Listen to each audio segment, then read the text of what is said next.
If you want to see your name at the beginning of all of our videos, as well as see exclusive content here on the homestead, please feel free to join our Patreon.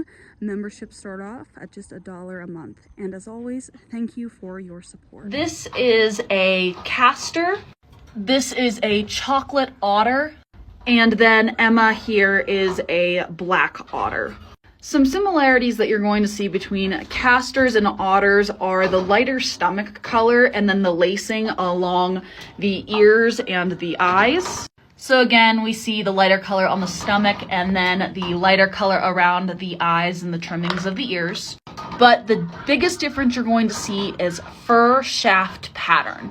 So with a castor, when you pull back, you're going to see a difference in ring color. So they have that black ticking into a brown and down to a blue color. So basically the color of the hair changes as it gets to the skin. But with the otters, you're not going to see that change in the hair shaft color from the top to the bottom. It's going to mimic like the color would be on a self rabbit. Sometimes telling whether or not something is a Vienna carrier is super simple. Sadie is a Vienna carrier because her mom was a blue-eyed white. Because her mom had 2 Vienna genes, she had to pass one along to each of the kits she had, no matter what she was paired with. So if you look at a pedigree and a parent is a blue-eyed white, that baby is a Vienna carrier.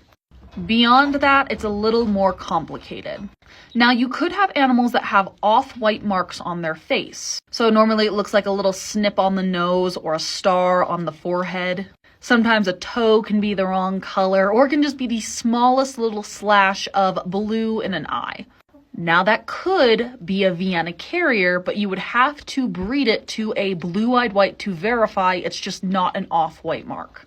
Which is what a lot of people don't necessarily understand when it comes to blue-eyed whites. Just because something has an off mark doesn't necessarily mean it's a Vienna carrier. Now, this is Syraxis, and she could be a Vienna carrier. Her mom is Sadie, who is a Vienna carrier. Her dad, though, does not have a Vienna gene. So the only Vienna gene that she could get is off of her mother at, I think, 25% chance. So in order to test to see if she is a Vienna carrier, I'm going to have to breed her to my Vienna carrying buck. If they produce a blue-eyed white, then they are both Vienna carriers. But if they never produce a blue-eyed white, odds are she is not a Vienna carrier. It'd be much easier to tell if I had a blue-eyed white buck in the barn, but I currently don't. And in the next phase of our blue-eyed white program, I need a doe. But in summary, the only way you can tell in most cases whether or not something is a Vienna carrier is through a test breeding.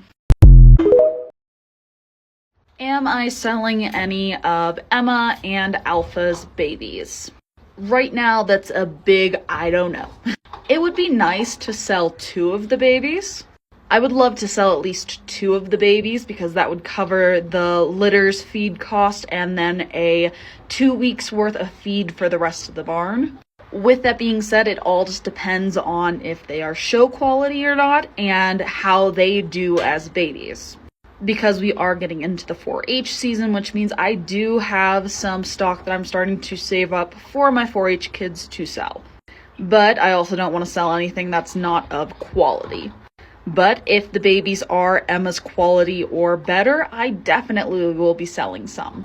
I do want to keep at least 1 doe out of this litter and maybe a buck. It just depends on how the babies turn out. But at 4 days old, it's kind of hard to tell. When it comes to test breedings, depending on what you are looking for, you may only need 1 or you might need to have multiple. When it comes to blue-eyed whites and verifying whether or not something is a Vienna carrier, if I'm to take that Vienna carrier and breed it to a blue-eyed white, most of the time I only need 1 test breeding to suffice. But let's say I'm testing out a doe or a buck to keep in the breeding program. I might take that animal and breed it against multiple different animals to test to see if they have what I want. An example of this would be Lemon. Lemon is looking to be the replacement for Alpha at some point. But I won't just breed him to 1 doe to decide. I will test breed him against multiple does to see if he produces what I want. So for instance, I'll breed him against a chinchilla doe, a chocolate doe, and an otter doe. By testing him against those different variables, I can see what he produces conformation-wise with all of those does, and I can see what he is recessively holding with those does as well. So for instance, he is a black buck. He could, in theory, be hiding a chocolate gene, but I won't know for sure until I breed him against my chocolate doe. Conformation-wise, he has a decent shoulder and a really nice hindquarter. But if I breed him against all of my does and all of a sudden they're coming out with babies with hollow loins, that would be problematic. Because in theory, 2 out of my 3 does do not have hollow loins. So if all 3 litters are producing hollow loins, then I can probably take it back to this buck as a problem. The same can be said about any kind of issues, such as, let's say, malocclusion or split penis, or off-colored toenails or pinched hindquarters. So you can definitely do multiple test breedings, and a lot of times I prefer to do multiple test breedings just to verify. But in some instances, like my blue-eyed whites, I only need 1 to really know. When it comes to who I keep versus who I don't keep in Rexes, I have a couple of rules. This is my most recent litter. They are almost 9 weeks of Rex kits. These guys are all bucks. My biggest thing when it comes to bucks, they have to be larger and be a better type than their father, and also be able to produce great litters before I consider keeping them and replacing their sire. This is Lemon. Lemon is a potential example of that. He is out of Alpha and 1, and I am going to be running a test breeding on him here in the next couple of months to see what he produces. Because he already has better type than his dad does, and we're just seeing how he does size-wise. But again, he's still very young and a baby, and I could decide here in the next few months that I don't want to keep him. For bucks, it probably takes me 6 months to a year to decide whether or not I'm willing to keep them as a breeding buck. But that's also how I retain at least 2 breeding bucks at a time. I have my main breeding buck, and then I have my Rex does. In order to keep them in the breeding program, they have to be either the top 1 or 2 for size in that litter. And then they also have to have correct markings, they have to have correct body type, and they just have to be all over good rabbits. They also have to fit a need within my barn. So for instance, Emma here. Emma did not do well in competition against Lizzie, because Lizzie had far better type than she had. With that being said, Emma has good type, it's just not as good as Lizzie, and they go up against each other because they're both otter does. So the reason why I retained Emma in my program was to breed her to Alpha, because I wanted the size of this line and the colors from Alpha's line. So the reason Emma is still here is to be trialed as a brood doe to bring the best of her line together with the best of Alpha's line, which I'm going to do an in-depth video on that soon. Stumpy and Queen are out of the same litter. Right now, I'm growing out both does to see who is the largest because they're similar in type. I might even try getting a litter out of each of them when they're ready to breed. But I don't necessarily want to keep 2 does. But I like both of them for different reasons. So it just takes time for me to grow out these Rexes to decide whether or not I want to keep them for a long-term breeder versus for meat. So yes, we do breed in the winter. In fact, I prefer breeding in the winter over breeding in the summer. For a little bit of background, I live in the mountains of Colorado, and our winters can get down to -20. Our rabbits live in a half-barrel barn that doesn't have any insulation, but it does keep the wet and the wind out. So the only difference between summer and winter breeding is how much material I put into the nest box. So if you look onto the inside of this nest box, it is filled about here with hay and sawdust material. During the winter, I will fill it even higher with sawdust, and I will give the mom option of a grass hay to put on top of it.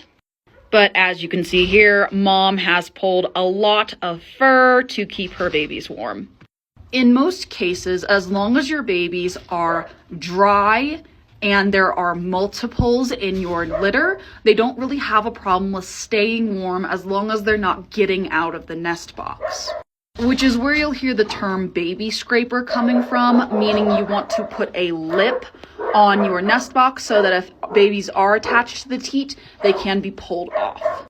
With that being said, if you are worried about your babies during the winter, there are a couple of options that you can do. You can shelf the babies overnight inside, or you can provide different nesting materials and thicker nest box that might help retain that heat. With that being said, I don't really worry about that unless I'm getting too much more colder than -20. My babies stay outside all winter and we don't really have a problem. Something I will do though is I will take a video baby monitor and put it on cages just to verify every once in a while that all of the kits are in their nesting box or somebody didn't get out of the nesting box by mistake. But you can also add extra checks onto your rabbitry during the night just to verify. Again, I really prefer breeding in the winter. It's less stressful on the moms. And the only time I really worry is if my litters are 3 or less, just because they don't produce enough body heat for themselves. But other than that, we've been really hunky-dory. What I thought was a chocolate baby, or rather a chocolate otter, is turning into an amber. And then 2 of what I thought were black otters are now turning into little castor-looking heathens. I'm not mad. I'm excited to see how they continue to change. That's the fun part of babies this age and color. But my favorite little spicy bean still looks to be a little broken chocolate, so that's exciting. But all 9 babies are doing fantastic with Emma.